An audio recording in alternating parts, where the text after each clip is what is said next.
ان شاء الله النهارده هنعمل موس المانجو. عندي هنا مانجا مضروبه في الخلاط بدون ميه ولا سكر، قطعه مانجا، باكو جيلي مانجو، كوبايه كريم شانتيه، كوبايه الا ربع من اللبن المتلج، نص كوبايه ميه سخنه، وهنا معلقتين من السكر.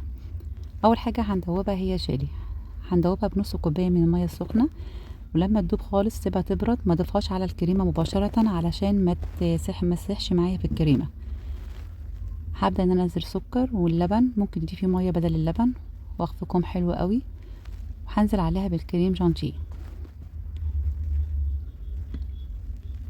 هنا انا عايزه القوام يكون تقيل شويه عشان لسه هضيف البيور المانجا ولسه هنضيف الجيلي، فعايزه يكون القوام يكون حلو متماسك مش خفيف.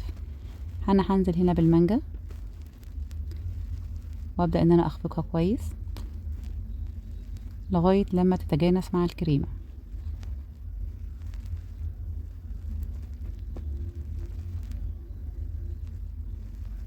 في الحاله ديت هبدا ان انا اضيف الجيلي، ويعتبر الجيلي هنا الماده الرابطه لموس المانجو، واخفقه برضو كويس قوي. هضيف هنا بقى قطعة من المانجا، بتبقى طعمها حلو وتدي تيست حلو قوي داخل الموس المانجو، وهقلبها وابدا ان اجهز كاسات. اضيف بقى الموس جوه الكاسات كده بالشكل دوت،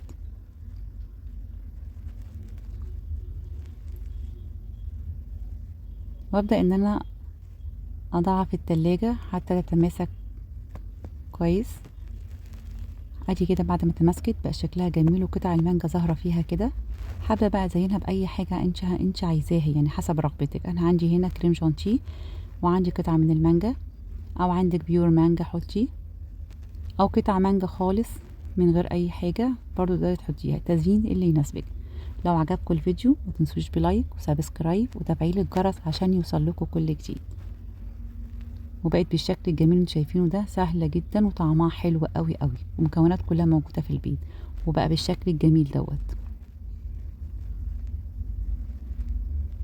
وبالهنا والشفا.